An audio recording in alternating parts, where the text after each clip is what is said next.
tell us just like how you even got started in music. Honestly, like in my family, my grandmother plays the organ, my grandfather plays jazz guitar. Everybody sings, the whole family sings.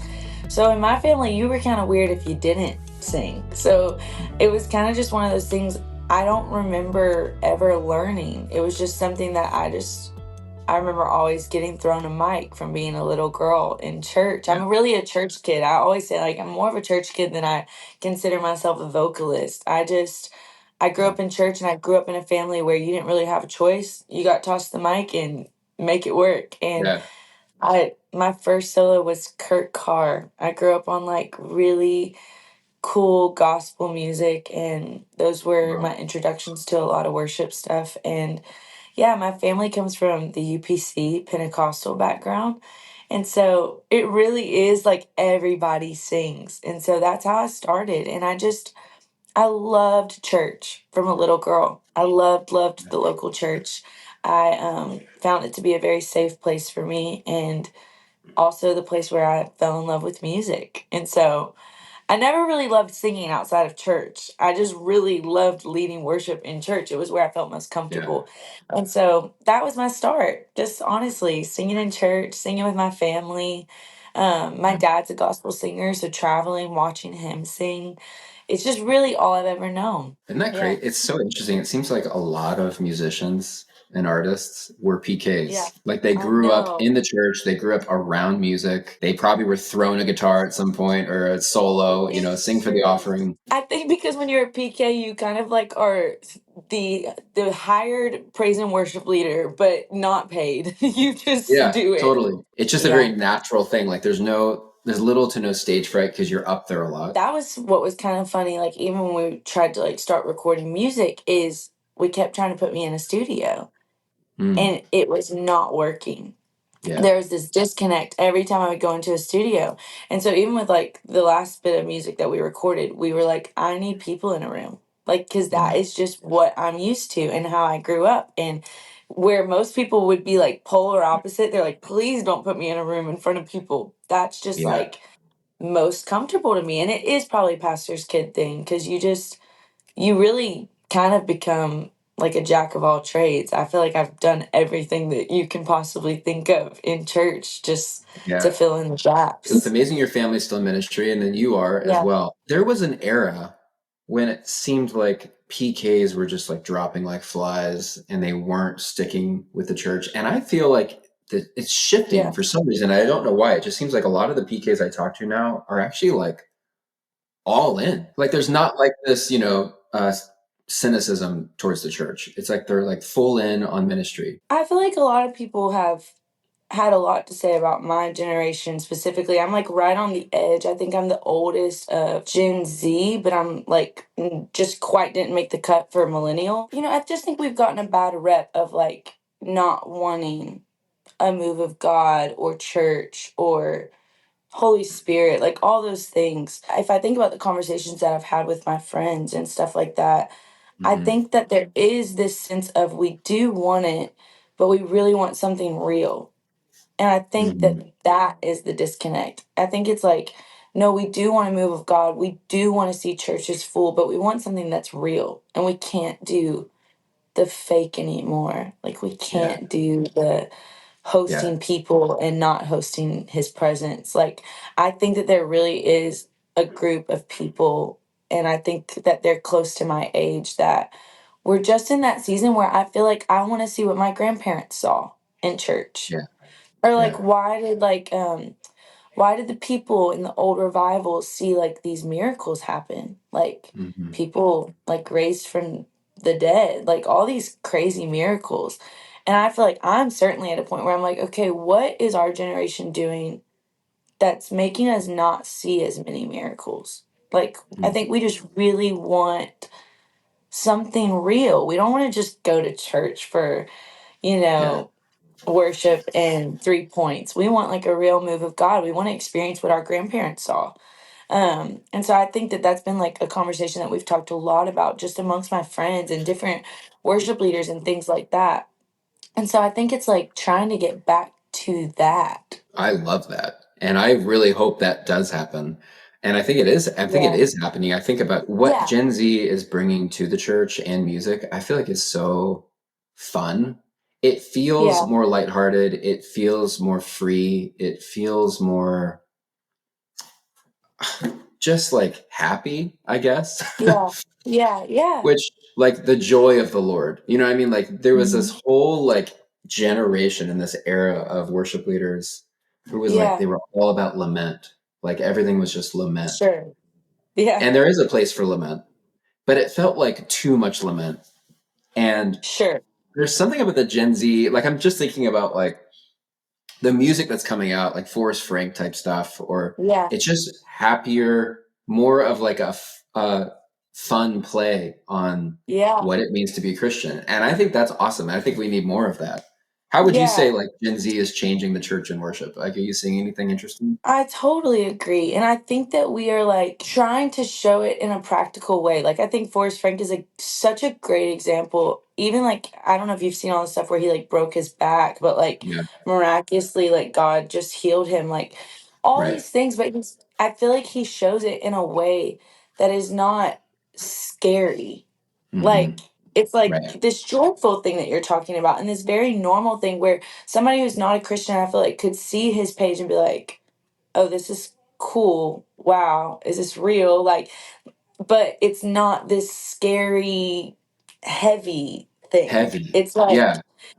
God does miracles and let's Yeah. celebrate about it. And let's also Yeah. normalize it. Let's not Yeah. make it this rare thing. Let's make it this thing where it's like, hey, God's doing miracles every single day and let's Yeah. celebrate it. Like, I do think Right. that someone like a Forrest Frank, Elevation Rhythm, I think that they are not losing the spirit and the reverence of God, but they are making it tangible for people who don't know God. And I Right. think for the person who walks in the church for the first time, they can look on that stage and be like, oh, they don't look that different than me. But Yeah. there's something that's on their life that is Yeah. different. And I'm drawn to Yeah. that. And I do think that we've been trying to do that. I always say, like, I feel like my dad's era of church was really good at hosting people. Like I feel like his era, like the churches like blew up and people were Yeah. just coming and coming. And I think my grandfather's generation was a great host of the Yeah. presence. And Oh wow. I'm That's yeah. in this place now where I'm like, how do we host the presence of the Lord really well, but also treat people really well? How do we do Hmm. both of those things really well? And I feel like that's something that I'm like constantly thinking about even at like our local churches that I serve at is like cuz I do think that people want to see this really crazy move of God. Yeah. Um but I also think that in the past maybe we haven't treated people as well or we've made Mm. church a little scary in order to reverence God. And I feel like there's a way to do both to reverence the Holy Spirit, host Him really well, and Yeah. also to like host people really well. It's almost like millennials tried to like perfect everything and make everything like really nice and clean and perfect Yeah, to please like yeah, people, I guess. I guess to make people feel like they want to be there. And then Gen Z are like, okay, let's not, it doesn't need to be like clean. It just needs to be real and light, not yes, heavy. Like I like what you said, like it's not scary. It's like, hey, no, this is actually a cool thing. This is like fun. This is yeah, a joyful thing to be a part of. I love that. I was thinking about there's a church that is run by like Gen Zs basically. I was noticing like on their in their church, they don't do any sort of like stage lighting. Like literally the whole room is just full lights on, like fluorescent lights in the ceiling. It's just like yeah.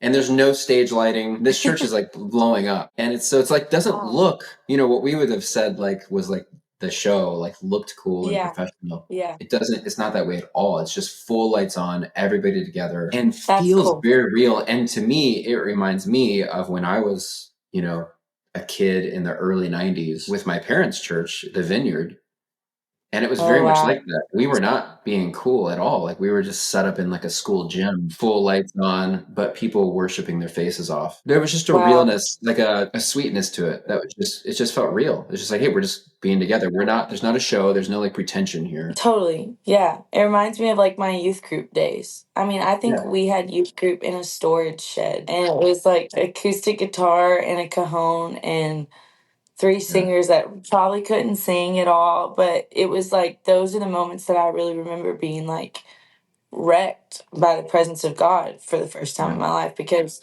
none of all the other things that we worry about were even on my radar. Like we were Yeah. just there to sing songs. And I don't think that that's a bad thing. I mean, obviously, now I feel like we have so many tools to use to like bring people. And I love meeting the people that are big creatives because it's like, how creative can we be? How much can we do? And I feel like God gave us those gifts. Like, let's go crazy with it. Like, Right. there's so much that we can do that can draw people in.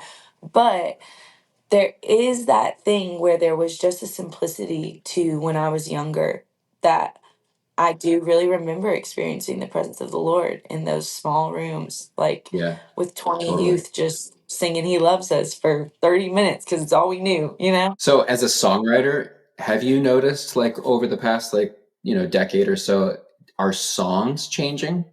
Like the how songs are written or the content of the Yeah, songs? I think so. I actually think one thing I've found cool is that a lot of our songs I feel like are getting back to vertical.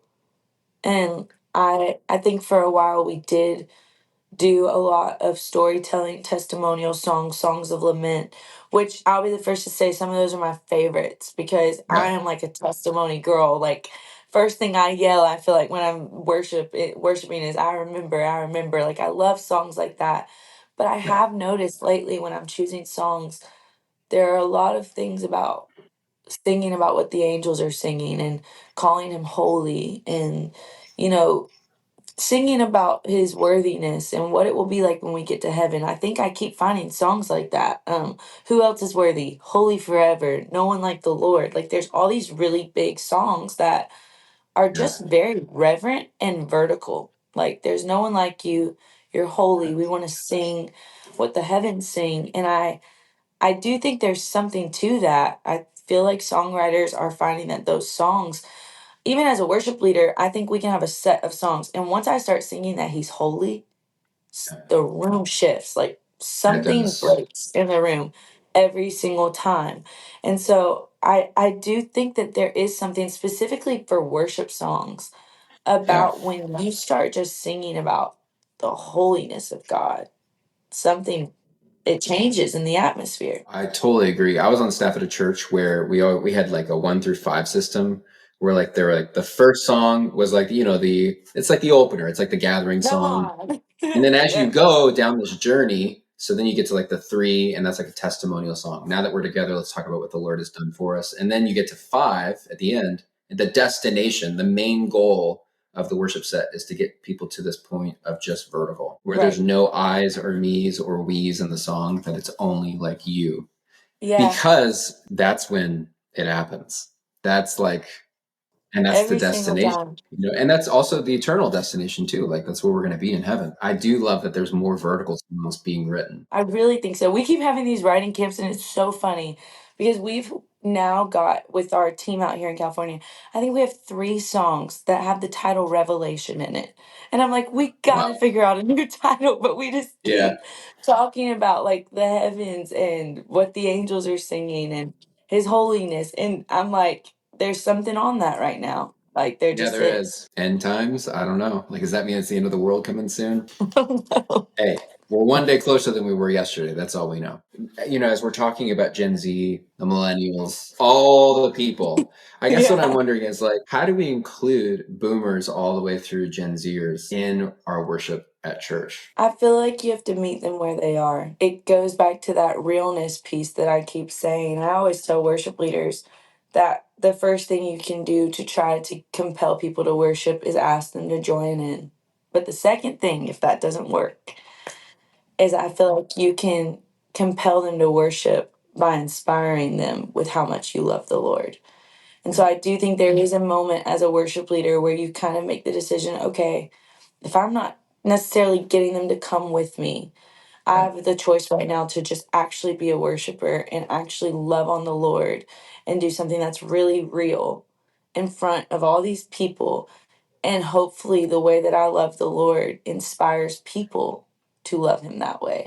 Yeah. But I Right. think there is an art to going on stage and actually forgetting about the fact that you have all these people that you have to lead to this place. There's actually something cool about just being a worshiper and Yeah. inspiring them from that place.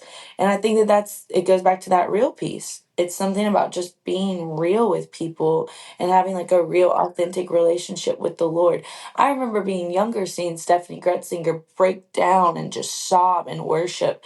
And she wasn't necessarily leading me in that moment, but she inspired me in that moment of like, oh, Yeah. wow, I want to worship the Lord like that. And so I do think that there is something, and she's another one that's just so real. Like she's so real, so raw. And I think that that's why people love her and are drawn in when she begins to worship. And so I think that there is something to like meeting people where they are, but also like it has to be real. I feel like it has to be real. It can't just be singing songs. It has to be this real thing of like, I love the Lord. Yeah, like what it really is about that I feel like we forget a lot. Yeah, I totally agree with you. But do you think that being real covers the issue that a lot of churches face, which is I think like how Yeah. do you please everybody? How do you please the like Gen Zers in the room and how do you please the boomers in the room where you've got Yeah. these people who want to sing like Forrest Frank Yeah. and Goodbye Yesterday versus these people over here who are like, why are you not singing As the Deer or How Great Thou Art? You Right. know, like you think, and I don't know, I think this actually might be interesting is like if it's just real across the board and it feels not just like performance, but it's actually congregational worship. Do you think that that bridges the divide between those two? I do, but I also am like a huge advocate of if you have 30 minutes in your worship set, I do think it is possible to meet everyone if you are intentional. And I do think that a lot of worship leaders have kind of gotten stuck in the rut of choosing like your top 3 favorite songs and there's your set list. And Yeah. I really fight that a lot because I do think about my grandmother who wants to hear a hymn. And I think Mhm. about my younger siblings that want to hear Elevation's like top song right now. My perspective is why can't you do both? Yeah, Like, why doesn't totally. that work? Like, you can do Holy Forever and then Worthy is the Lamb, Worthy is the Lamb. We do a song that's like Come and Move and it's talking about just like I'll say yes to you, Lord. And then on the back end we do I'll say yes, Lord, yes to your will and to your way. Like there Yeah, is a way to really meet everyone. I just think it takes a lot of intentionality. And I think it also is about caring about everyone. Like yeah, I don't necessarily love singing all of those songs, but I have seen that when I sing Holy Forever, it can hit you know, the youth group. And then when I sing I Need Thee Oh, I see the mother who's been in church her whole yeah. life. And she feels like, oh, wow, you just sang the song that I had my first encounter with the Lord. And I think that as worship leaders, we should care about that. Like, Yeah. I really Wow. do. That's a really good point. You have to care. See, you Yeah, can't just be like, okay, I'm a Gen Zer, so I'm only going to care about the Gen Zers in the room. But you'd have to actually care about the 70, 80-year-old in the room. If you're preparing a meal for your child, you do everything you can to make a well-balanced meal, like a nutritious meal absolutely. that's well-balanced. You don't just give them all ice cream, or you don't give them only steak or only Right. beans even because that is the loving thing to do is to give them a well-nourished meal and if we can't do that with 30 minutes that probably is a problem about like our intentionality because I do think you're right that if we have 30 minutes I mean that could be 5 songs. And that's where that creative piece comes in my Yeah, opinion, because it's like you don't have to do the whole song. Give them a right. chorus, like give them a part of it. And it's not just an age group thing. I also think this is a cultural thing. We shouldn't just be doing CCM. We shouldn't just be doing black gospel. Like when I think about like Israel Houghton, like those are the people that bridged gaps. Like I do think there is an art to like even trying to stretch yourself culturally and Yeah. generationally. Like both Uh-oh. things really matter. Um, Now that is hard to do. But I think with intentionality, it really is something that if you, like we said, if you care about it, you can do it. I think that actually might be the harder thing to do. I think it's harder to be like, okay, here's like a gospel song, here's like ETM, here's Caleb, I Can Only Imagine for those people. You know, like I think that it actually almost requires like a really, really good musicianship to be able to pull that off. That is probably true. That I would agree with is like musician wise, it can be super difficult to do. I do think like here at our church at Redemption, we're super blessed and we are like we just did like OU praise, which is like elevation worship, and then we Yeah, did For Every Mountain, which is like Kurt Carr. yeah, yeah. Two polar opposites, Totally. but Yeah, I love it. It like just makes me so happy because I see everyone in the room feel like, oh yeah, wow, like you just get everyone. And so yeah. I do agree. It musically more difficult for sure. But if you have it, Yeah, well, that's probably also then on the other side. Now we're talking about the people on stage, why it's probably also important to have representation there as well. Age groups, yeah, but also like, genre, people right. who like crush at like gospel and people who are great at CCM. How do we get younger people involved? I have talked to a lot of churches, pastors who say they have a hard time finding worship leaders. Like it's almost like worship leaders are a revolving door. There was a time when I was a teenager, everybody wanted to be a worship leader. Everybody like it was like a thing. And it Yeah. seems like there's kind of like not as much of a thing. I have wondered why we don't have as many worship leaders as we used to. I do think that worship leaders sometimes can start the whole hopping around Yeah, thing. right. I have a lot of grace for if you don't know any better. But I do think there is something, in my opinion, even as like being a Christian artist as well, the church has kept me so grounded. Like when everything else is a mess, I have a church home that I can go back to, Yeah.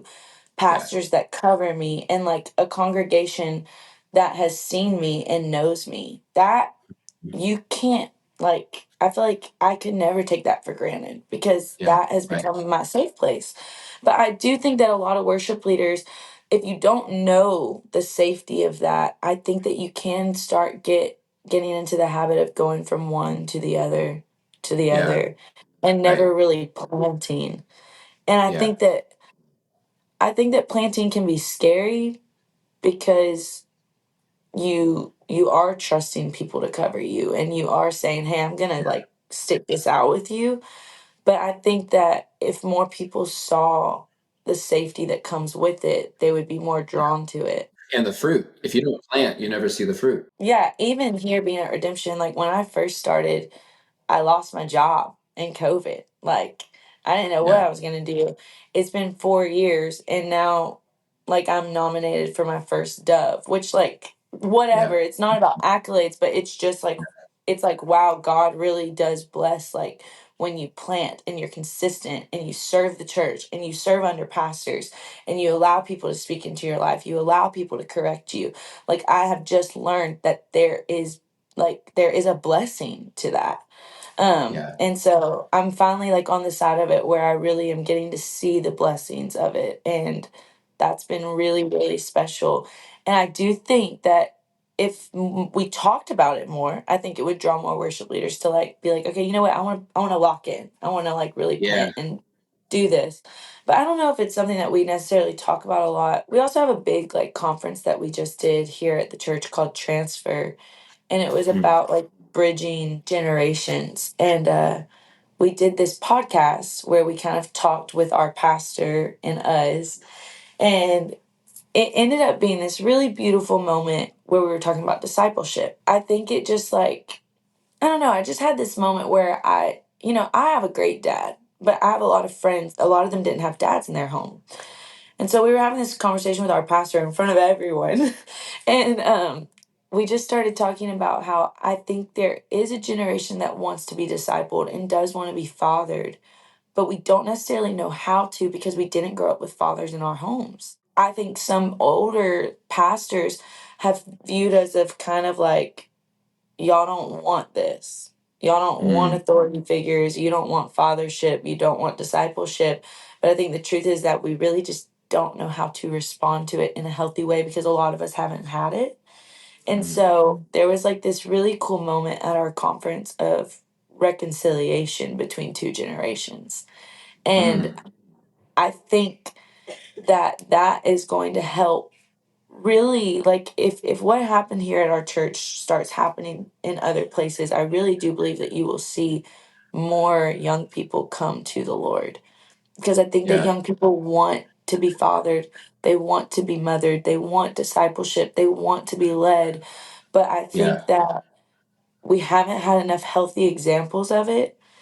And I yeah. think that there really does need to be a reconciliation between two generations. It made me think of a memory of I was on staff at a church called Willow Creek, and we did this conference. We were talking about multi-generational worship. Like, how do you get the younger Yeah. generation to step in? And so one of the things we did, just as kind of like a visual, as a creative visual, we were playing How Great Is Our God, and the band was all adults. And as the song progressed, Hmm. one by one, a kid, like a seventh grader, would walk out onto the stage with his guitar, Wow. Yeah. and the older guy playing guitar would unplug his guitar, plug in the kid's guitar, and then the old guy would walk off stage, and the Ooh, kid would continue playing the song from where he left off. And then we did that makes for me want to every instrument. cry. That's cool. Guitar, we did it with bass and with drums. By the time you get to the bridge of "Name Above All Names," Yeah. the whole front line was replaced by kids. The whole band was all sixth grade, seventh graders. And actually, we even have a Yeah. clip of this. And I just think it was such a cool way to show, though, that like we need to be passing the torch to like the younger generation. And we have to do it. Otherwise, there's going to be no one else. And I think it can be so easy for us to like hog the stage, like once you like make it in a way. But I Yeah. think it comes down to like these two things. This is the last thing I'll say, and then Yeah. I would love to hear it, is that we're talking to two different sets of people here. Like, there's the people here who feel old. Yeah. Like, I actually starting to feel that way. Like, I'm starting to feel like, okay, I'm like on the older side of worship leaders. Like, and I start having these thoughts of like, okay, is there a shelf life for worship leaders? And I Yeah. think that's actually where the older people start like hanging on a little Yeah. tighter. Sure. They're afraid of like the Gen Zers coming on and taking their Yeah. place. Yeah. But then there's like the other side of it. There's people who are feeling really young and they're feeling Mhm. unheard, unnoticed, or like they're not given any sort of spot. How do we fix that? What do you think about that, Lizzie? That's something I think about all the time because I'm 28, so I feel like I'm still on the younger side of it, but I am such a thinker that I'm always thinking about the day when I'm, older, and it will be my time to pass what God has given me. But I think when you were talking about that whole passing, like, that is what it is. We can't carry something that's not passed down to us. And it's Right. like that. I think it's super hard for a generation to look at one generation and be frustrated with us because we don't have this thing, but you never passed it to us. And so I Yeah. think that is the first thing. Like, there has to be this passing down of something. At the same time, I do think there also has to be an exchange of honor Hmm. from the younger generation. And I don't Yeah. know that we've done that well either. And so I think when you are on the older side of it, if there's this honor piece and your role just shifts. One thing I love here is that Pastor Ron at our church, his old worship leader, they're Pastor Stephen and Lori, they still live here. And so we get to call them when we don't know like what we're doing, we feel stressed, or even like if we're having questions about how to do the relationship between pastor and worship leader, we have Yeah. them to call. And I think that they've even said, like, because we've talked about this, they've said, we feel so fulfilled that God is using us in this role. Like, our role has shifted. They still lead worship, but it has changed, but they still have purpose. And I Yeah. think that if we didn't honor them in that way, we Yeah. would kind of hinder them being able to walk in their purpose. Because part of that right now is that they are pouring a well of knowledge into us weekly. And so I really do think it's those two things. I think it's like one generation being willing to pass something down and the other generation being willing to honor the gift that was before us. one thing I'll say about like our older worship leaders is when he leads, it doesn't feel like the Yeah. older person's leading because he Yeah. cares about being like relevant and cares about the songs that we're singing and he meets us Yeah. where we are. And I think that because when you do that, I Yeah. think like you choose how long you get to. I Yeah. don't believe in a shelf life. I believe that you choose if you want to be on a shelf life. I think like Yeah. that's up to you. Are you stuck in your ways or are you willing to also like sit with someone who's younger than you and y'all learn from each other? Like Right. I think that it starts at tables and then I also think it can happen in worship settings. And I think too, it does come down to like, do you care? Do you actually care about the older generation? Yeah. Do you Yeah. actually care about the other genres that are represented? You know, like genre, like styles and tastes of music that are represented in your congregation. Do you care? Because I think if you do, things will flow from that. Okay. Last thing, Yeah. and I hate to save it for last, but I mean, I guess it's the best for last. I'm excited about your debut album with the Central Provident releasing Thank August you. 22nd. Thank you. Congratulations on Thank you that. so You've already much. released singles, Can't Help But Praise and Let the Alabaster Break. Tell us a Yeah. little bit about these songs or the album, whatever you want Yeah. to share. It's so funny because I feel like so much of what we talked about is in this like record. The record has Because He Lives on it. It has I'll Say Yes, Lord, Yes. It has Oh, Alabaster Box on it, which is off the recent single Alabaster Break and Alabaster Box. And I feel this super heavy burden to bridge generations together. I really do feel like God is using me to do that and asking me to do that. And so, even with what's happened with Let the Alabaster Break, has been really special because I grew up on Alabaster Box, which is CC Winans song. yeah, And it was the first song that I remember feeling the presence of the Lord, like hearing her sing that song.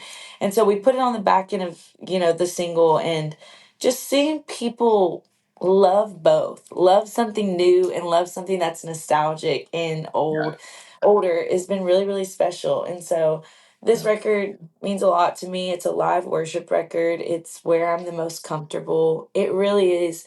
Like when we went in there that night, I was like, let's just have a worship night. And if we Mhm. get songs, we Yeah. get songs. And we did. Like we really did. And I'm really proud of it. And I hope that it's songs for the church, songs for worship leaders to sing, songs that really help like the topic that we're talking about. Like, Mhm. there's a lot of new songs on there that have hymns on the back of them. And so trying to help worship leaders find creative ways to do stuff like that. That's awesome. Well, we're going to have all the tracks and all the chord charts up at Loop Community and CCLI Song Select. So excited about that. Excited for this album. And Lizzie, thanks for taking the time to have this conversation. It's been Of nice to meet course. you. You too. Thank you for having me. I'm grateful for real. All right, guys, hope you enjoyed that conversation. Let us know down in the comments how you incorporate multi generational worship at your church.